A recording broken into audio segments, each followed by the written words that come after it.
हमने कहा कि मौका दीजिए, अवसर दीजिए, गाड़ी चलवेल देबो तब न पता चलतो ड्राइवर बढ़िया छिए कि नहीं। गाड़ी चलवाइए नहीं दिलो तब कहे छो केना चलते। अरे हर काम को तो कोई ना कोई जीवन में पहली बार करता है ना। ऐसा तो नहीं है ना कि मुख्यमंत्री और प्रधानमंत्री माइक पेटे से मुख्यमंत्री प्रधानमंत्री बन के आए हैं। ऐसा तो नहीं है ना भाई। कोई काम करने से ही तो होता है। हम लोगों को स्कूल में पढ़ाया जाता था, करत करत अभ्यास के जरमति होत सुजान, रसरी आवत जात के सिल पर पड़त निशान। जब कोमल घरे के रखने से कठोर पत्थर पर निशान हो सकता है तो हम लोग कोई हवाई आदमी थोड़ी हैं। जीवन के अनुभव से ये सीखे हैं, किताब में कोई गरीबी थोड़ी पढ़े हैं। जब हमारी ही यूनिवर्सिटी की पढ़ी हुई माननीय मंत्री साहिबा कह रही थी कि पूरे बिहार को फ्री वैक्सीन देंगे, तो हमको अपना दिन याद आ गया। जब हम स्कूल में पढ़ते थे तो 50 रुपया दिहाड़ी पे घर घर घूम करके पोलियो का ड्रॉप पिलाते थे। बताइए, उस वक्त का सरकार भी अगर कहता कि नहीं हम बिहार को फ्री देंगे और बंगाल से पैसा लेंगे तो आपको अच्छा लगता सुनने में? ये झूठ क्यों बोला जा रहा है? ये धोखा क्यों दिया जा रहा है? एक तो वैक्सीन अभी आया नहीं है, दूसरा वैक्सीन आने से पहले ही चुनाव आ गया है। तो कुछ तो ऐसी बात हो ना कि फिर से लोगों को ठगा जा सके। जैसे ठगा गया कि आपके खाते में 15 लाख रुपया आ जाएगा। क्या गो लोग कहलो हाथ उठबो त एको गो के नहीं। इहेल कहे छियो भाजपो वाला से दुकान पर लड़ाई के जरूरत नहीं है। ऐसा नहीं है कि खाली तोरे ठेक लेलको हन, बेचारा ओकरो ठेक लेलके हन। ओकरा कही हो यारवा रहबै जरेन साथ चाय पी रहलिए हन, साथे जेबे एजा से बेगूसराय वह टाटा में लटक के, तो आपस में लड़ाई कौन जरूरी? तो बिना पलटे जो है रोटी भी जल जाता है। और जो वादे हमसे किए गए थे उसकी हकीकत लोगों के सामने आ गया। क्या थी हकीकत? कि कोई क्वारंटाइन सेंटर नहीं था।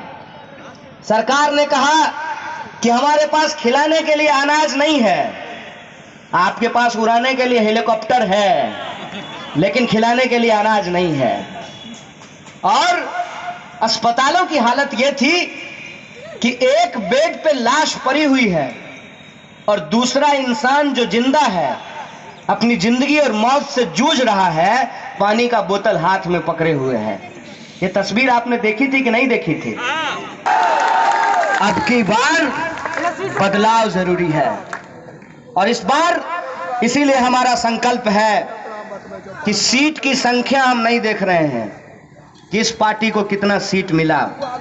ये नहीं देख रहे हैं कि नेता कौन बनेंगे, ये देख रहे हैं कि बिहार की जनता के लिए नीति क्या बनेगी। उस बात के लिए हम लोग संघर्ष कर रहे हैं। और इसीलिए माननीय प्रधानमंत्री जब आए बिहार तो फिर से हम लोगों को कश्मीर ले जाने का प्रयास कर रहे थे।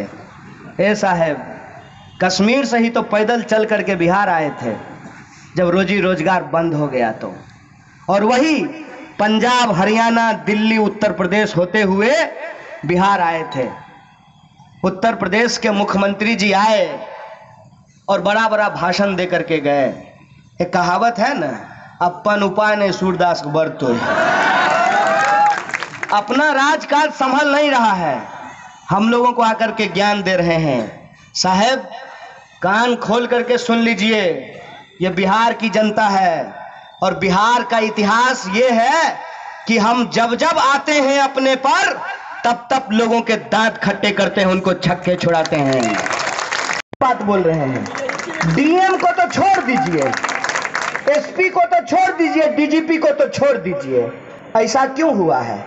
ऐसा इसलिए हुआ है कि जब लेकर के अपना ईमान बेच देते हैं तो उनका रुतबा चला जाता है।